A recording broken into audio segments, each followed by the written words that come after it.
Jadi OSI ini adalah standar komunikasi antar komputer, antar operating system. Jadi mau di operating system apa, dia kenal yang namanya OSI layer gitu. Ini yang menyambungkan semuanya supaya semuanya bisa universal gitu, bisa saling terkoneksi. OSI layer ada 7 buah layer OSI. Biasanya dari paling bawah itu fisikal, dia terkonektif gitu kan. Link, network, transfer itu adalah transport. Jadi 4 layer terbawah itu berhubungan dengan mentransportasikan datanya. Jadi session dan presentation dan application itu termasuk application set yang berhubungan dengan penyajian data ke interface akar muka untuk orangnya. Ini adalah contoh pengiriman data dari satu komputer ke komputer lainnya. Misalnya ini kita namanya komputer A nge-ping ke komputer B gitu. Oke, yang pertama yang handle itu adalah application layer. Command prompt-nya si komputer A. Dia handle, ada permintaan dari si user pengguna gitu kan. Baru dia memberikan ke presentation session. Ini bekerja di sistem operasi. Transport itu bicara tentang protokol. Network itu IP. Jadi IP dia IP asal dan IP tujuan, mau kirim kemana sih gitu. Data link itu MAC-nya, ARP-nya ada nggak gitu. Terus ke fisikal. Jadi yang terkoneksi langsung itu fisikal, yang fisikal ke fisikal. Di sini Ethernet, di sini Ethernet dicolok kabel gitu. Jadi itu yang terhubung, cukup satu yang terhubung. Proses kebalikan terjadi ke penyajian data, ini pengiriman di penyajian. Jadi bisa diibaratkan sebagai ini suatu gedung yang tingkat 7, ada satu orang di lantai 7 mengirim pesan ke lantai 7 di gedung lainnya, dia tetap akan turun ke bawah dulu, dia nggak mungkin lompat dari sini. Jadi layer 1 physical layer, layer 2 data layer itu berbicara tentang MAC address, layer 3 itu network, IP, alamat ya, kayak rumah ya, alamat jalannya gitu. Jadi kita sering bahas di sini cuma 1, 2, 3 dan 4. Jadi keempat itu link wirelessnya bagus nggak gitu, CCTV-nya bagus nggak, dirinya besar nggak, itu fisikalnya gitu. Untuk dapat ping yang bagus kan harus dapat fisikal yang bagus kan, bener kan? Lanjut. Kita bahas yang pertama dari layer 1. Layer 1 itu physical layer yang saling terconnected. Fisiknya merupakan lapisan terbawah dari OSI layer. Lapisan ini bertanggung jawab terhadap masalah pemindahan data dari hardware satu ke hardware lainnya. Jadi physical layer itu nggak tahu yang nama apa itu datanya, dia nggak tahu, dia cuma tahu connect. Kayak listrik aja, dicok kabel connect gitu aja. Physical cuma tahu sampai situ, dia nggak tahu address, nggak tahu IP. Physical. Itu ya. Oke. Lapisan ini mendefinisikan tentang media penghantar, jenis konektor, serta aturan pensinyalan. Jadi dia cuma tahu, pokoknya PC-nya connect gitu. Datanya enggak, urusan belakangan gitu. Pokoknya PC-nya connect gitu. Itu physical layer. Bagian bawah, layer 1. Ini beberapa media yang dipakai di layer 1, tembaga, koaksial, twisted fan, fiber optic, wireless. Jadi bicara tentang fisiknya, physical layer.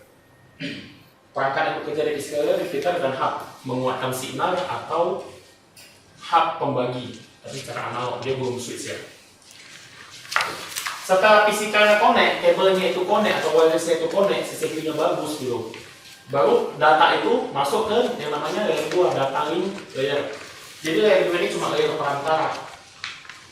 Terdiri dari 2 bagian, pertama MAC, Media Access Control, sebagai perantara layer di bawahnya, dan kedua LLC sebagai perantara layer di atasnya.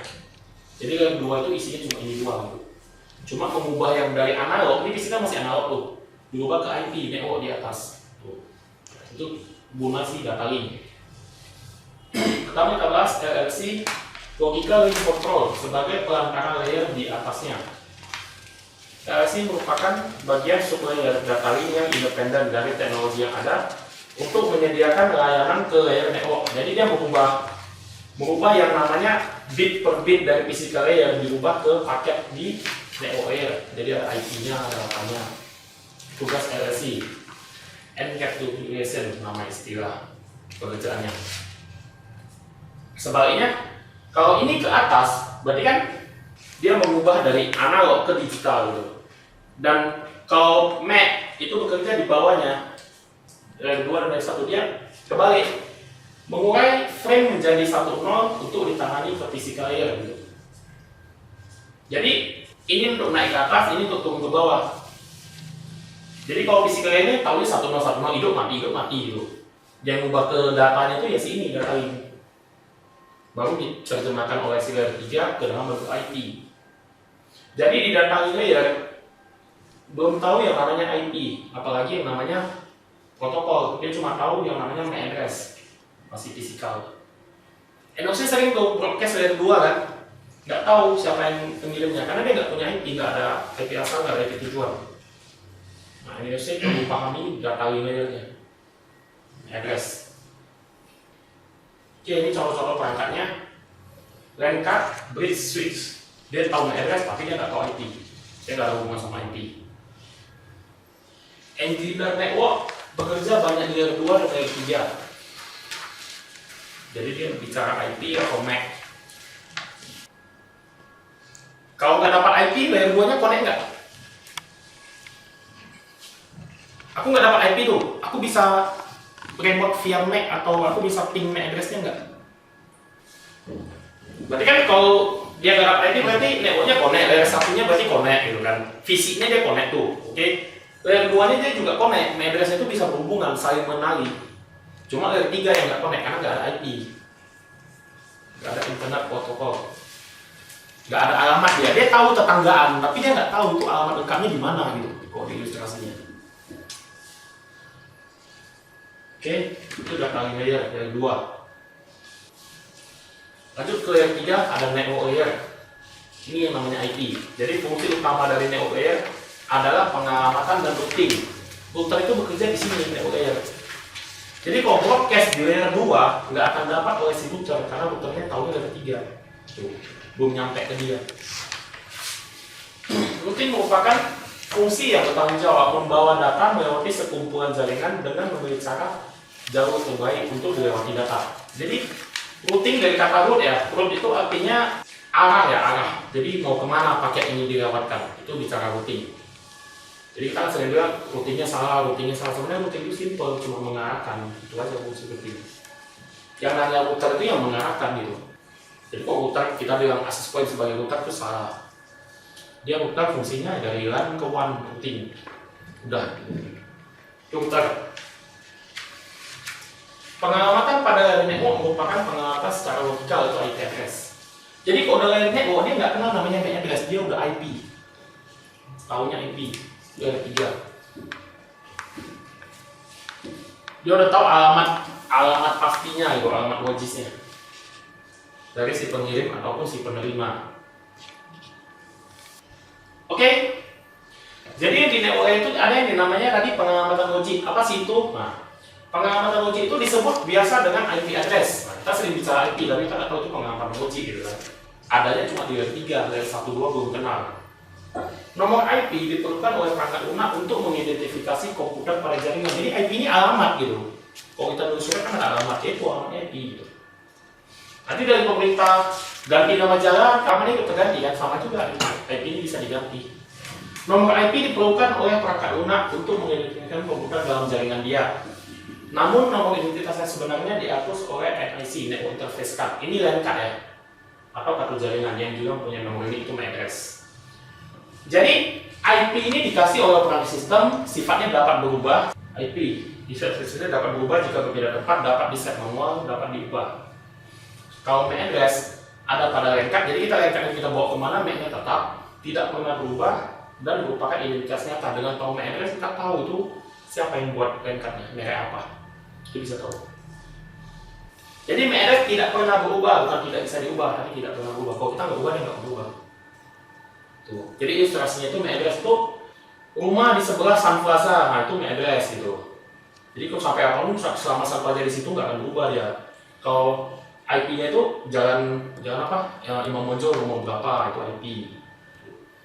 Jadi ada kebijakan ganti jalan Imam Bonjol ganti jadi jalan apa? Jalan sepeda ya, jadi jalan sepeda namanya. Itu IP.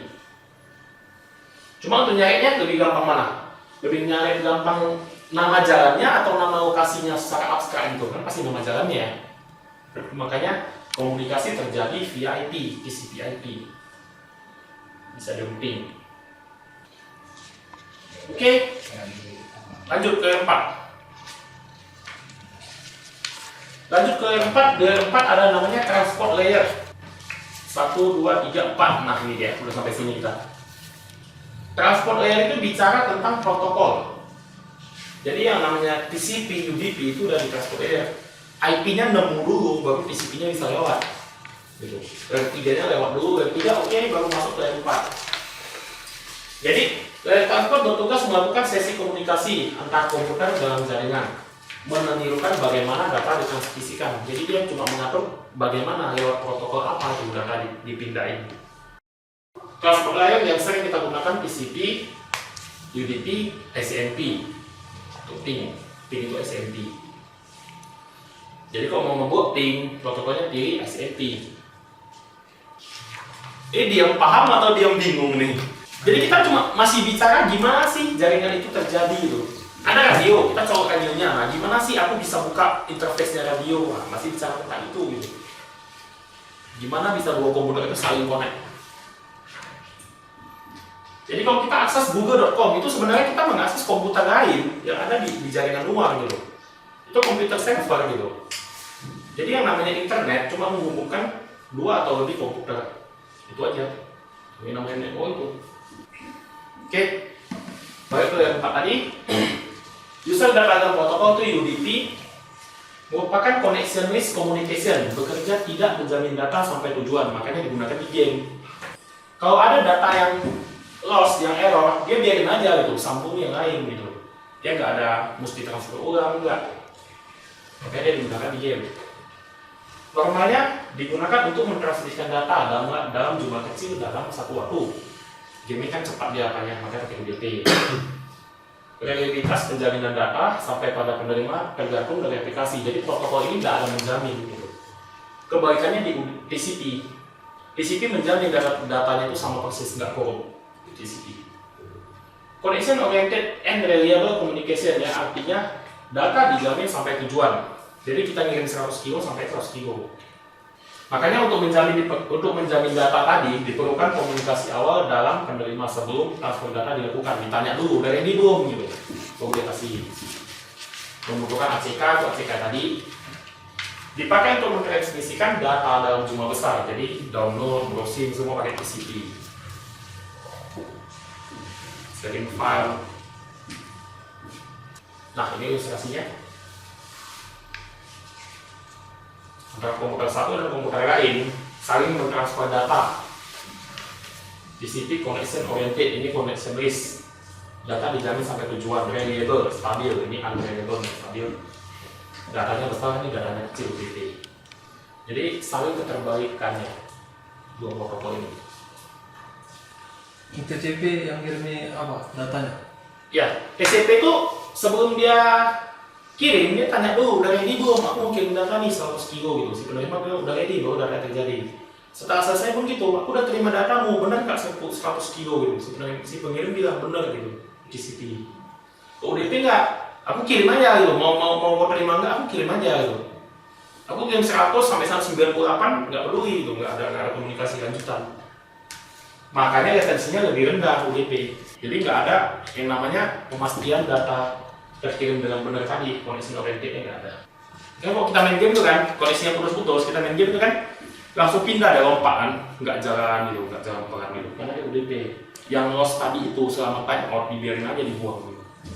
Tapi kalau kita download time out, speednya turun kan, Kalau nanti udah nyambung, baru speednya naik lagi kan.